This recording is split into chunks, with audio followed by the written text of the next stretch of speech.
Love situation at present ಅಲ್ಲಿ ಹೇಗಿದೆ ಅನ್ನೋದನ್ನ ನೋಡೋಣ. ಸರೆಂಡರ್ ಕಾರ್ಡ್ ಅನ್ನ ತಗೊಂಡಿದ್ದೀನಿ. ಸರೆಂಡರ್ ಟು ಪ್ರಯರ್ ಅಂತ ಕೊಡ್ತಾ ಇದ್ದಾರೆ.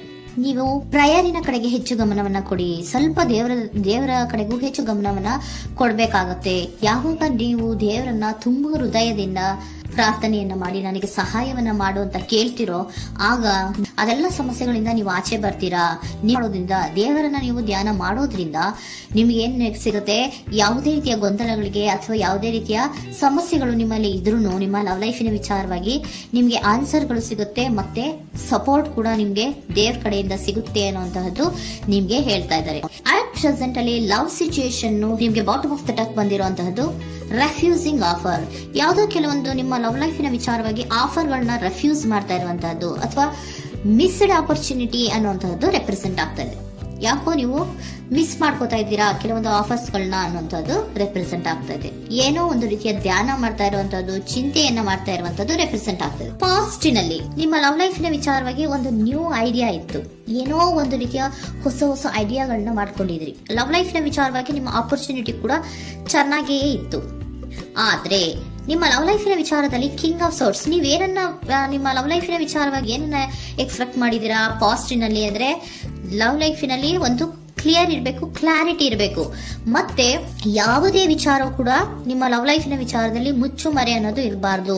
ಸ್ಪಷ್ಟವಾಗಿರ್ಬೇಕು, ಸ್ಪಷ್ಟವಾಗಿ ಹೇಳ್ಬೇಕು, ಏನ್ ಹೇಳ್ಬೇಕೋ ಅದು ಸ್ಪಷ್ಟವಾಗಿ ಹೇಳ್ಬೇಕು ಅನ್ನುವಂತಹದ್ದು ಎಕ್ಸ್ಪೆಕ್ಟ್ ಮಾಡುವಂತಹದ್ದು ಪ್ರೀತಿಯ ವಿಚಾರದಲ್ಲಿ. ಮತ್ತೆ ಕ್ಲಿಯರ್ ಆಗಿರ್ಬೇಕು.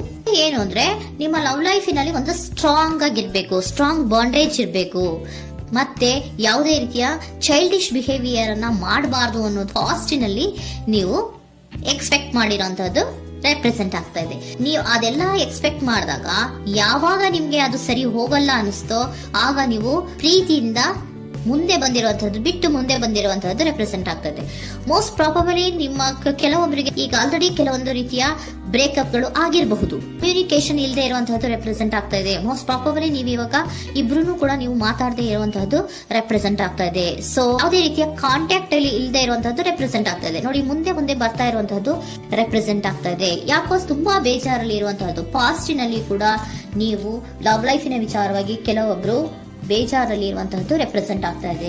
ಯಾಕೋ ಕ್ಲಾರಿಟಿ ಇಲ್ಲ, ಕ್ಲಿಯರ್ ಆಗಿರ್ಬೇಕು, ಸ್ಪಷ್ಟವಾಗಿರ್ಬೇಕು, ಏನ್ ಮಾತಾಡಿದ್ರು ಅದರಲ್ಲಿ ಯಾವುದೇ ರೀತಿಯ ಮುಚ್ಚುಮರೆ ಇರಬಾರ್ದು ಅನ್ನೋದು ನೀವು ಎಕ್ಸ್ಪೆಕ್ಟ್ ಮಾಡುವಂತಹದ್ದು. ಪಾಸ್ಟಿನಲ್ಲಿ ಕೂಡ ನಿಮ್ಗೆ ಸ್ವಲ್ಪ ಬೇಜಾರುಗಳಾಗಿರುವಂತಹದ್ದು ರೆಪ್ರೆಸೆಂಟ್ ಆಗ್ತಾ ಇದೆ. ಅಟ್ ಪ್ರೆಸೆಂಟಿನಲ್ಲಿ the moon card, 9 of swords, 6 of swords ಬಂದಿದೆ. ಮೂನ್ ಕಾರ್ಡ್ ಏನನ್ನ ರೆಪ್ರೆಸೆಂಟ್ ಮಾಡುತ್ತೆ? ಇಲ್ಯೂಷನ್ ಅನ್ನ ರೆಪ್ರೆಸೆಂಟ್ ಮಾಡುತ್ತೆ, ಕೆಲವೊಂದು ರೀತಿಯ ಭ್ರಮೆಗಳನ್ನ ರೆಪ್ರೆಸೆಂಟ್ ಮಾಡುತ್ತೆ, ಆತಂಕಗಳನ್ನ ರೆಪ್ರೆಸೆಂಟ್ ಮಾಡುತ್ತೆ.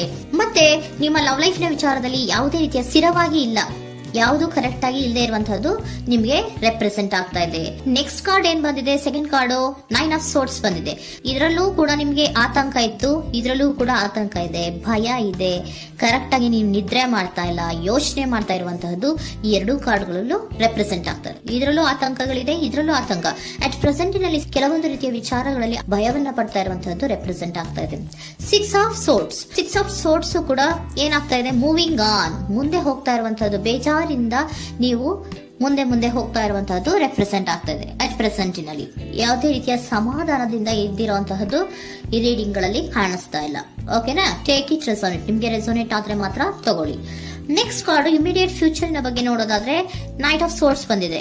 ಅಂದ್ರೆ ಈ ಕೆಲವು ಬೇಜಾರುಗಳಿಂದ ಏನ್ ಈ ಮೂವ್ ಆನ್ ಆಗ್ತಾ ಇದ್ದೀರಲ್ವಾ, ಕೆಲವೊಂದು ವಿಚಾರಗಳನ್ನ ಕ್ವಿಕ್ ಥಿಂಕಿಂಗ್ ಅನ್ನ ಮಾಡಿ ನೀವು ಮುಂದೆ ಬರುವಂತಹದ್ದು, ಕೆಲವೊಂದು ಆಕ್ಷನ್ಸ್ ಗಳನ್ನ ತಗೊಳ್ಳುವಂತಹದ್ದು ರೆಪ್ರೆಸೆಂಟ್ ಆಗ್ತಾ ಇದೆ. ನಿಮ್ಮ ಲವ್ ಲೈಫಿನ ವಿಚಾರವಾಗಿ ಕ್ವಿಕ್ ಥಿಂಕಿಂಗ್ ಅನ್ನ ಮಾಡಿ ಏನ್ ಮಾಡ್ಬೇಕು, ಹೇಗ್ ಮಾಡ್ಬೇಕು ಅಂತ ಕ್ವಿಕ್ ಥಿಂಕ್ ಅನ್ನ ಮಾಡಿ ನೀವು ಮುಂದೆ ಬರುವಂತಹದ್ದು, ಮತ್ತೆ ಕೆಲವೊಂದು ರೀತಿಯ ಆಕ್ಷನ್ ಗಳನ್ನ ತಗೋತಾ ಇರುವಂತಹದ್ದು ರೆಪ್ರೆಸೆಂಟ್ ಆಗ್ತಾ ಇದೆ. ಕ್ವೀನ್ ಆಫ್ ಕಪ್ ಏನನ್ನ ರೆಪ್ರೆಸೆಂಟ್ ಮಾಡುತ್ತೆ? ಬಹಳ ಕೇರಿಂಗ್ ಅನ್ನ ರೆಪ್ರೆಸೆಂಟ್ ಮಾಡುತ್ತೆ. ಏನಿರ್ಬೇಕು ಲವ್ ಲೈಫಿನ ವಿಚಾರದಲ್ಲಿ? ನೋಡಿ, ನೀವು ನೋಡ್ತಾ ಇರೋದು ಹೇಗ್ ನೋಡ್ತಾ ಇದ್ದೀರಾ? ನಿಮ್ಮ ಲವ್ ಲೈಫಿನ ವಿಚಾರದಲ್ಲಿ ಏನಿರ್ಬೇಕು ಅಂತ ಎಕ್ಸ್ಪೆಕ್ಟ್ ಮಾಡ್ತೀರಾ? ಸ್ವಲ್ಪ ಸ್ಟೇಬಲ್ ಆಗಿರ್ಬೇಕು, ಬಹಳ ಕೇರಿಂಗ್ ಇರ್ಬೇಕು, ಎಮೋಷನಲ್ ಇರ್ಬೇಕು, ಅದರಲ್ಲಿ ಅನ್ನುವಂಥದ್ದು ನೀವು ಎಕ್ಸ್ಪೆಕ್ಟ್ ಮಾಡುವಂತಹದ್ದು. ಈ ನಿಯರ್ ಫ್ಯೂಚರ್ ನಲ್ಲಿ ನೀವು ಆ ರೀತಿ ಎಕ್ಸ್ಪೆಕ್ಟ್ ಮಾಡುವಂತಹದ್ದು. ನೆಕ್ಸ್ಟ್ ಕಾರ್ಡ್ ಬಂದಿರುವಂತಹದ್ದು ಏರೋಫೆಂಟ್ ಕಾರ್ಡ್ ಬಂದಿದೆ. ಏರೋಫೆಂಟ್ ಕಾರ್ಡ್ ಏನನ್ನ ರೆಪ್ರೆಸೆಂಟ್ ಮಾಡುತ್ತೆ? ಕೆಲವೊಂದು ವಿಚಾರಗಳ ಬಗ್ಗೆ ತಿಳ್ಕೊತಾ ಇರುವಂತಹದ್ದು. ಏನೋ ಕೆಲವು ವಿಚಾರಗಳ ಬಗ್ಗೆ, ನಿಮ್ಮ ಲವ್ ಲೈಫಿನ ವಿಚಾರಗಳ ಬಗ್ಗೆ ತಿಳ್ಕೊತಾ ಇದ್ದೀರಾ. ಏನಾಗಿದೆ, ಹೇಗಾಗಿದೆ, ಸ್ವಲ್ಪ ಆಕ್ಷನ್ಸ್ ಅನ್ನ ತಗೋಬೇಕು ಅಂದ್ರೆ ನಾನು ಸ್ವಲ್ಪ ಕೇರ್ ಅನ್ನ ಮಾಡಬೇಕು, ಸ್ಟೇಬಲ್ ಆಗಿರ್ಬೇಕು ಅಂದ್ರೆ ಸ್ವಲ್ಪ ನಾನು ಕೇರ್ ಅನ್ನ ಮಾಡಬೇಕು, ಆಕ್ಷನ್ ಅನ್ನ ತಗೋಬೇಕು ಅನ್ನುವಂತಹ ನಿರ್ಧಾರಗಳನ್ನ ನೀವು ಮಾಡ್ತಾ ಇರುವಂತದ್ದು ರೆಪ್ರೆಸೆಂಟ್ ಆಗ್ತಾ ಇದೆ. ಹಾಗಿದ್ರೆ ಏಂಜಲ್ ಗೈಡೆನ್ಸ್ ಏನ್ ಕೊಡ್ತಾರೆ? Are you ready? ನೀನು ರೆಡಿಯಾಗಿದ್ದೀರಾ ನೀವು ಅಂತ ಕೇಳ್ತಾ ಇದ್ದಾರೆ ಏಂಜಲ್ಸ್ ಗಳು. ಅಂದ್ರೆ ಏನು? ನೀನ್ ಇಲ್ಲೇ ಕುತ್ಕೊಂಡು ಅಳ್ಕೊಂಡು ಬೇಜಾರ್ ಮಾಡ್ಕೊಂಡು ಕುತ್ಕೊಳ್ಳೋದು ಬೇಡ. ಸ್ವಲ್ಪ ನೀನು ಮುಂದೆ ಮೂವ್ ಆಗು.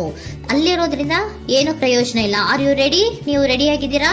With in the next few weeks, ಕೆಲವೊಂದು ವೀಕ್ಗಳಲ್ಲಿ, ಕೆಲವೊಂದು ವಾರಗಳಲ್ಲಿ ನೀವು ಏನಾಗ್ತೀರಾ? ಅಬಂಡೆನ್ಸ್, ಸಾಮರಸ್ಯ ಅನ್ನೋದು ಇರುತ್ತೆ. ಇಂಪ್ರೂವಿಂಗ್ ಹೆಲ್ತ್ ಅಂದ್ರೆ ಏನು? ನೀವು ಯೋಚನೆ ಮಾಡಿ ಮಾಡಿ ಮಾಡಿ ಏನ್ ನೀವು ಆರೋಗ್ಯವನ್ನ ಹಾಳು ಮಾಡ್ಕೊಂತ ಇದ್ದೀರಾ. ಸೊ ಇಂಪ್ರೂವಿಂಗ್ ಹೆಲ್ತಿನ ಕಡೆಗೆ ಗಮನವನ್ನ ಕೊಡಿ. ಆತಂಕವನ್ನ ಮಾಡ್ಕೊಂಡು ಭಯವನ್ನ ಪಡ್ಕೊಂಡು ಮುಂದೆ ಹೋಗ್ಬೇಕಲ್ಲ ಅಂತ ನೀವು ದಿನ ದಿನ ಹೆಂಗೆ ಕಾಲವನ್ನ ಮುಂದೆ ಹಾಕ್ತಾ ಇದ್ರೋ ಅದಕ್ಕೆ ಏನ್ ಹೇಳ್ತಾ ಇದ್ದಾರೆ? Are you ready? ಮುಂದೆ ಬರೋದಕ್ಕೆ ನೀನ್ ರೆಡಿ ಆಗು. ಅಲ್ಲೇ ಕೂತಿರೋದ್ರಿಂದ ಯಾವುದೇ ರೀತಿಯ ಪ್ರಯೋಜನ ಇಲ್ಲ. ಸ್ವಲ್ಪ ನಿಮ್ಮ ಹೆಲ್ತಿನ ಕಡೆಗೆ ಗಮನವನ್ನ ಕೊಡಿ. ಸಮೃದ್ಧಿ ಅನ್ನೋದು ಬಂದೇ ಬರುತ್ತೆ, ಸಾಮರಸ್ಯ ಅನ್ನೋದು ಇದ್ದೇ ಇರುತ್ತೆ ಅನ್ನೋದು ಹೇಳ್ತಾ ಇದ್ದಾರೆ.